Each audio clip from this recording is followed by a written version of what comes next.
Good morning, beautiful fab people. How are you all doing? My name is Abigail. If you're new on this channel, you don't know me. My name is Abigail, and I live in Derby, United Kingdom. I'm a mom of two and wife to a very wonderful man. Oh my days! This is our new intro, guys. You have to take it like that. Anyway, guys, I sent my skincare routine, and I remembered I was going to film this part today because I have new skincare products and I need to tell you guys about it because I can already tell the difference in my look, my face. I don't even care about makeup anymore. I got this product about a week ago and I've been using it since then. And I can see the difference. Spots are fading, skin is glowing, minding my business and drinking water. I love it for me. Anyway, guys, I've washed my face before I remember to press record. It happens. So I've washed my face with this. If I've got makeup on, usually I do double cleanser. Listen to the color. So I wash first with this to take off the makeup, then go in with this CeraVe. And then the next thing is to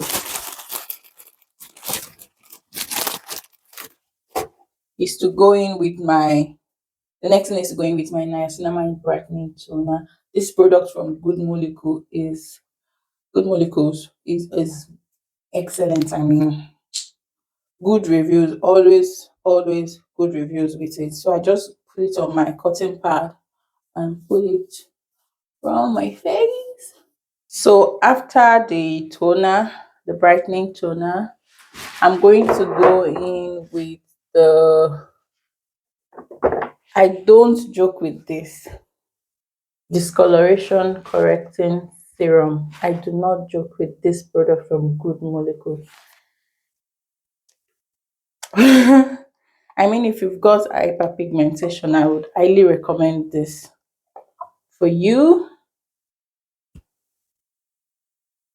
If it was nighttime, I usually go in with this at night. This is the overnight exfoliating treatment.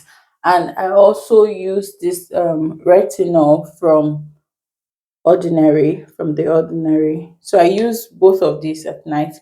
But during the day, I use the niacinamide and the discoloration serum. I also have vitamin C brightening serum, but because I'm using niacinamide brightening serum, sometimes I just don't use this all the time. I don't use this all the time because I mean brightening serum will be too much then.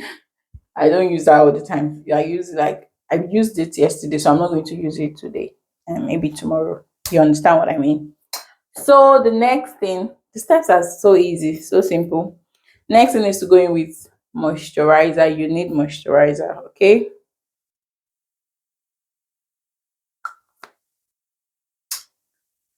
Right, guys. SPF. Do not skip this part of skincare. Very important. Whether it's sunny or it's snowing, I use it. Okay, so I use the Bondi Sand, Jesus, Bondi Sand sunscreen. Let's go get things done. The children have had their breakfast, they've had their bath, they're dressed. I want to quickly get to the fruit market, the Arlington market. Today is Friday. They open only on Fridays and Saturdays. I'm looking for a particular thing. I'm not just going there to buy any rubbish. I'm looking for something. If I don't get it, I'll come back home. But I might get fruit. Okay? Yeah, so come along with us.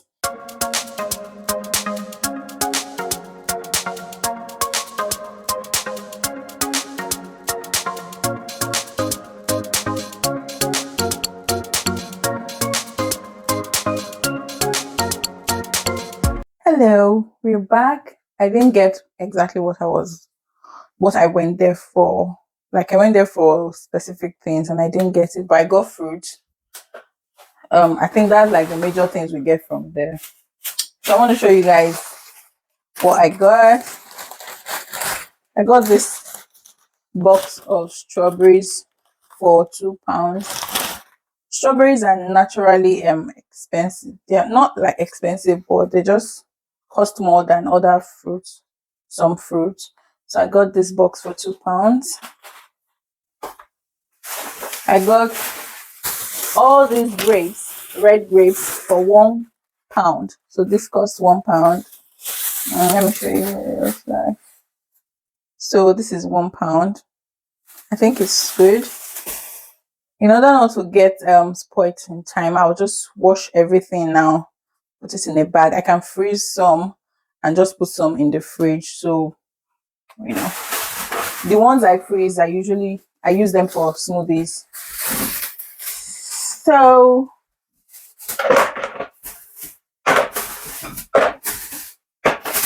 these apples cost £1 as well. Red apples.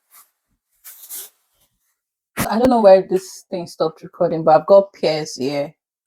What do you call this in your language? I call it pear. Okay, so I got all this. How many? 2, 4, 6 big ones for £1. Yeah. So story time, guys. I don't know. I've thought about this, if I should share it or not. If I should just, it happened a long time ago, so I don't know if I should share it. I've never sat down to talk about it. Like, even to Fab Daddy, we talked about it when it happened, and we moved on. But sometimes the memory just come back and it's quite painful. If you've experienced miscarriage before, you will know how painful it is. So like recently, it just kept coming back. The memory just kept coming. I'm like, I have 2 kids already. I tried to push it away, but I don't know if it's trauma. I don't know, or if it's just like if they if it's just because I lost something and it was really painful. Okay, let me just share what happened. So I've never even discussed it with my mom or my sister, like in details. After the event, I've never discussed it. And I just feel like I should share it to encourage someone today. I don't know who this video would, I don't know where it will get to. You might be facing one challenge or the other. Not necessarily a miscarriage, you lost a job, you lost an opportunity.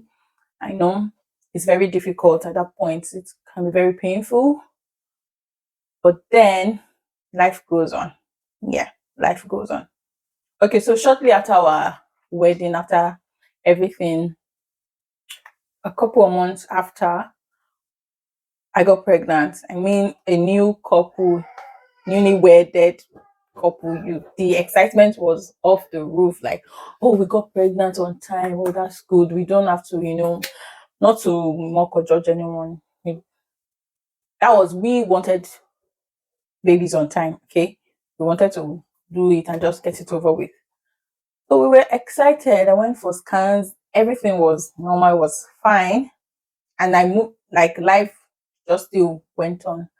But I noticed that after some weeks, after about I don't want this video to be too long, so I'm just making it as short as possible. It was the week of the final third trimester. The final week. So that would be like the 13th week or so. I would notice discharge and brown discharge. I'm like, what's this one again? So I told my sister and she was like, oh, I can go for a scan since this is even the final trimester. I've only done one scan before. I should just go and check. But then my husband, like, that's just his normal way. He was like, that's not his normal. As if he has impregnated someone before. I don't know. Like, it's normal. Let's just. But deep down, when something is wrong as a woman or as a mother, when something is wrong, you definitely know. Deep down in my mind, I knew something was wrong. I don't know how. It's just the intuition. I just knew something was wrong. So without even telling Fab Daddy this is where I was going to, I went for the scan and I got the bad news. The what do they call them? The person doing the scan was just like, I can't hear any heartbeat. Hell, that's the worst thing any pregnant woman wants to hear. My heart sank. I mean, after going through morning sickness for almost 3 months, you're telling me you cannot find that bit. Where did it go to? It was like, I'm sorry, your baby doesn't have a heartbeat. We need to carry out an evacuation. So I was very devastated after the news, and any normal person would be. I had to call Fab Daddy to, like, come come and get me from here. This is what they said. Blah, blah, blah. I remember the first thing I did when I came out was it was in Abeokuta. So we lived in Abeokuta before coming. So I just branched on eatery and like, please give me food. Because I was still having symptoms of the pregnancy. I was eating like a thief. I was feeling nauseous. I threw up at some point, Someone would have known that this will not result in healthy baby. Anyways, we had to carry out the evacuation, which was even more painful. I remember there was a lot of blood, TMI. And, at that point of getting the news and we did the evacuation the next day, I still haven't, I didn't process it properly. I was just fronting or think everyone was asking, are you okay? Are you fine? I'm like, I'm fine. I'm okay now. I'm okay. It's still, I, I didn't know what to feel. I didn't know what to feel. I didn't know how to express it. I was sad, but then the grief, I don't know if I should call it grief. I haven't dealt with it. So I was just carrying on as normal. So it was the third day, early in the morning. Usually when I wake up in the morning, since we found out I am expecting since I found out I was pregnant, usually, you just rub your stomach and just, pray over the baby. I already did a lot of prayer investments in this baby on the pregnancy. So that third morning, I just woke up to, normal. I forgot what happened. So I was just rubbing my tummy to pray or to, check up on the baby. And then I remembered, it dawned on me that, oh my God, there's no baby there again. We did the evacuation yesterday.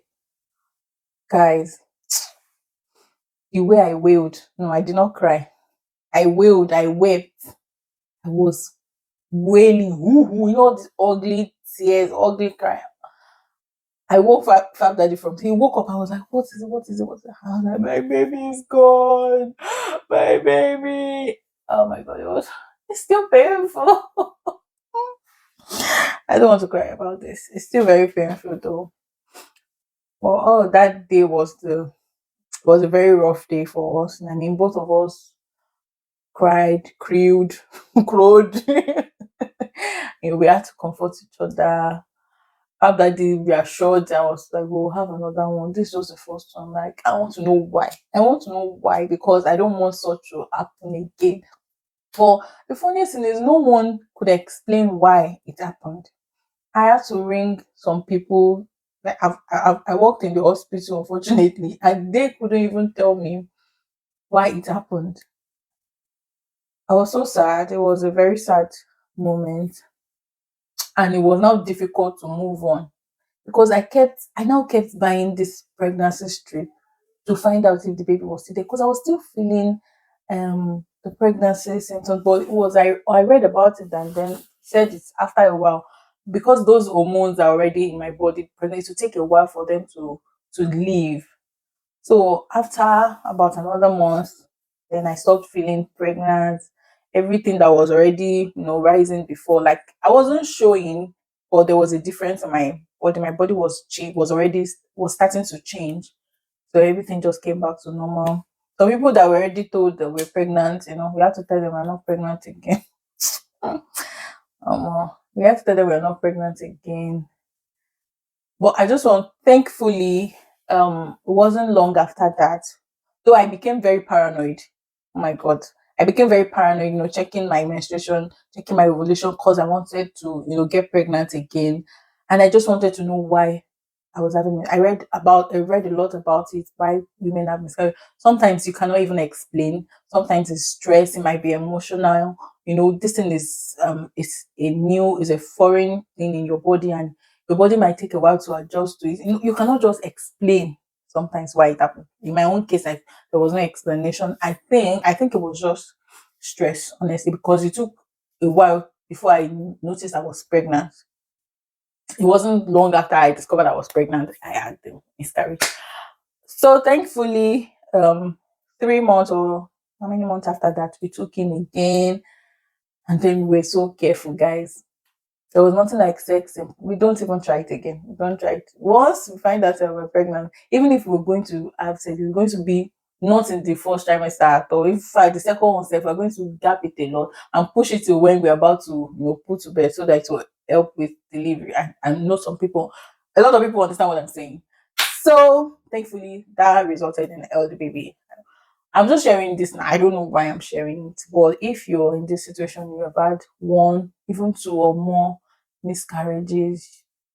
I know it's sad. It's not something I don't pray for anyone to experience it.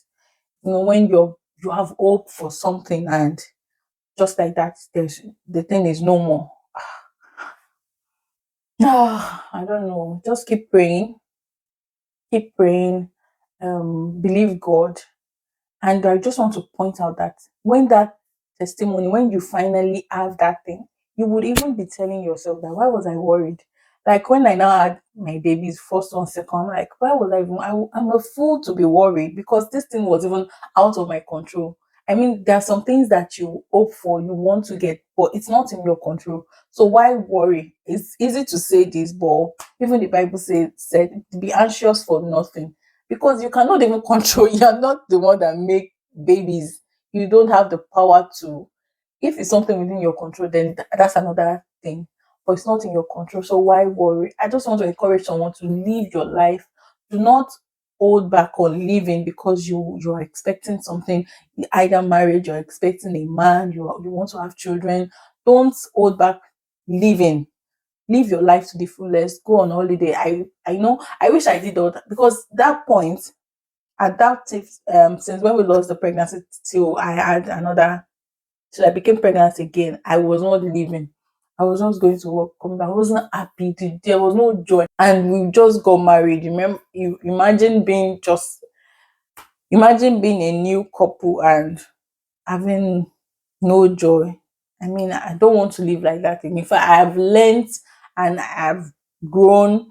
I don't want to do. There's even right now, there are things I'm hoping for, I want to get, I want to achieve, but I'm not going to stop living because of that. Okay. Pray. If there is something you can do, do it. If you'd like to explore other options to achieve that thing, you can explore, but don't stop living. Don't pause anything in your life. Don't hold back. Love wholeheartedly. Experience life, travel, have friends. I mean, this life is just one. This life is just one, and life moves on quick. No one is going to wait for you. Now you have those children later by God's grace. You have those children, and there are some things that you cannot do. All right, guys. With this few points of mine, I hope I've been able to encourage someone out there. Doesn't matter what you're waiting for. Doesn't matter that thing that looks impossible. You would have it one day by God's grace. I pray for you. You would have it. You will carry your evidence. You will have your testimony. But don't stop living. Don't stop loving. So thank you for listening. If you've watched up to this point, kindly subscribe to this channel. Right?